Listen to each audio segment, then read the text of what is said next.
Hey, Jen here of jenspringer.com, and you might be watching this on YouTube, and if you want to know the full skinny on this topic, follow the blog post link below in the description. So if you're on the blog, I'm going to be giving more specifics as to what exact nutrients you need to help rebuild your adrenal glands. Well, when it comes to nutrition, there are some basic factors that go with why the adrenals are fatigued. You could be completely nutritionally deficient in certain things. I'll talk about that in a minute. But what else could be going on is your blood sugar. I know you're thinking, oh, Jen, I'm not diabetic, I'm fine, or I'm not hypoglycemic. If you're eating refined carbohydrates, which includes sugar, your blood sugar could be spiking and crashing. And when every time you have a crash, your adrenals shoot out massive hormones so that it keeps your brain from starving from low sugar. So what does that mean to you? It means you need to eat more of the fats and the proteins and cut out the refined sugar, refined flour. And it doesn't matter whether it's gluten-free or not gluten-free. If it's been refined, it's something that could be affecting your blood sugar. So with every meal, you need to have a good fat and a good protein. Okay, even if it's a vegetarian meal, you want to make sure that you have on some avocado for a good fat and maybe some coconut oil in there or something of that nature to balance that out, okay? Or, I'm not a big fan of soy, so if you do eat soy, make sure it's fermented organic soy, because soy itself, like tofu and stuff, is actually really bad for your thyroid and it messes up your hormones. So won't really talk about that much. I don't want to go on a tangent.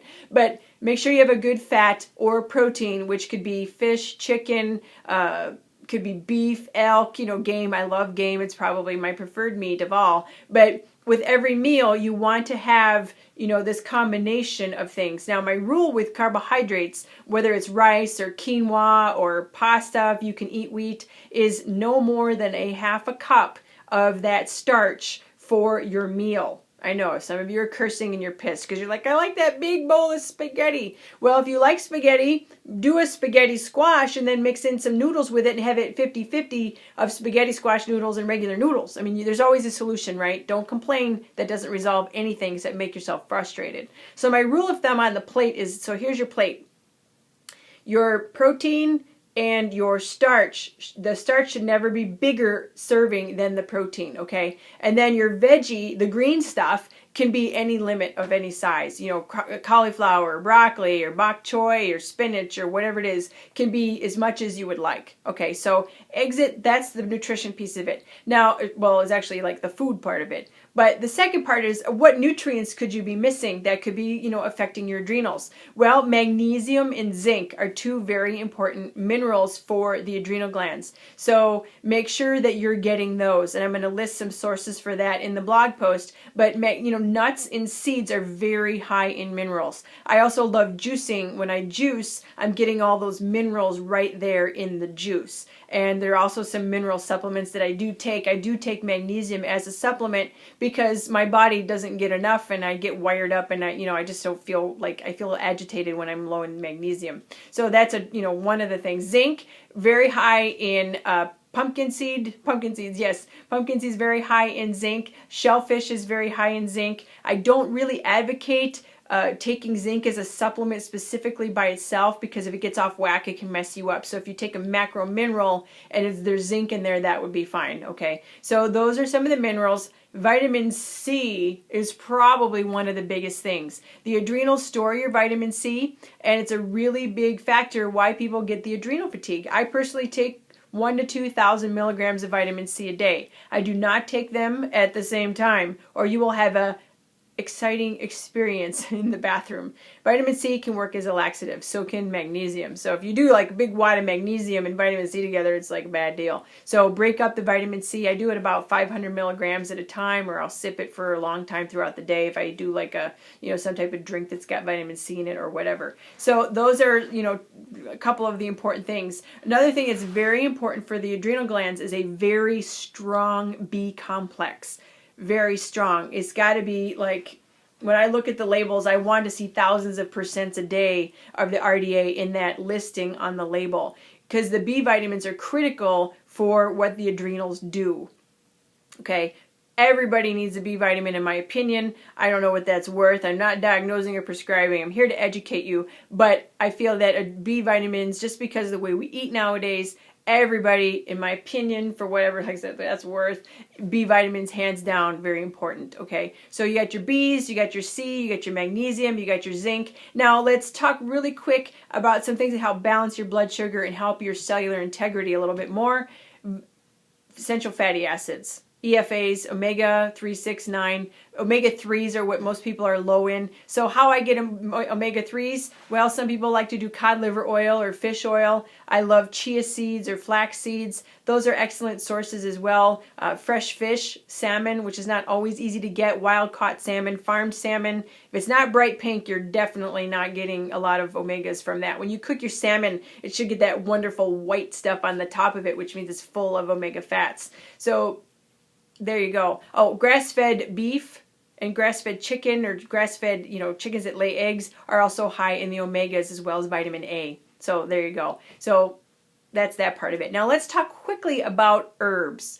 You see all the time Cortislim, and you see this adrenal formula and that adrenal formula and Adapta whatever. Let me tell you what, this is a thing that I found to be very true, that most people formulating these herbs don't realize what they do.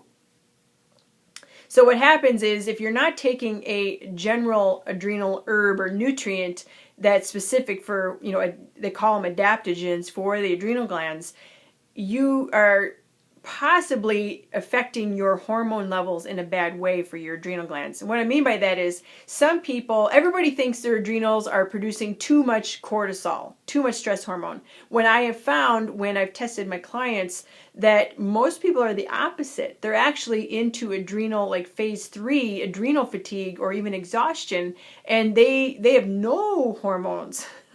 Their cortisol is kaput. Their DHEA is out the window. It's just a bad deal. So what does that mean for you? Unless you know your tests and you know what, how to target what, I would say go with basic adrenal adaptogens that are not going to affect the high or the low levels of hormones. So my two favorite things of all, one is the herb called Rhamenia.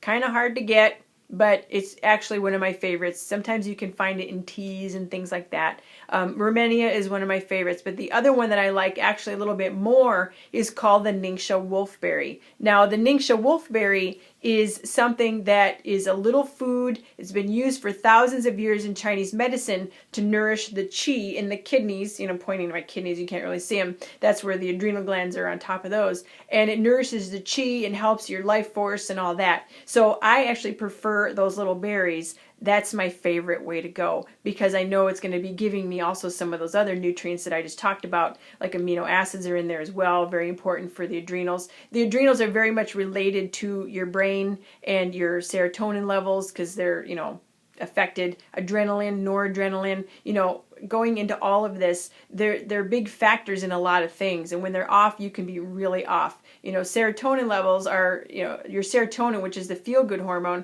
is actually, part of the synthesis of that hormone is vitamin C. And guess who stores it? Adrenals, right? It's this cascade that we don't even realize often what's going on, but if you can get your nutrients balanced, then you might see a lot of really good outcomes, and then you'll be feeling a lot better and having your sex drive back and maybe losing some weight and your skin looks good and you're glowy and all that other stuff. So anyways, I hope that helps you for now to get started. If you have questions, please contact me through my blog, jenspringer.com. Like I said, I've got a listing of, some more direct things that I do to help with that in the blog post. And be sure to share this with others if you know people who are dealing with this stuff, and start with these basic steps. And be sure to subscribe to the channel below. All right, guys, bye.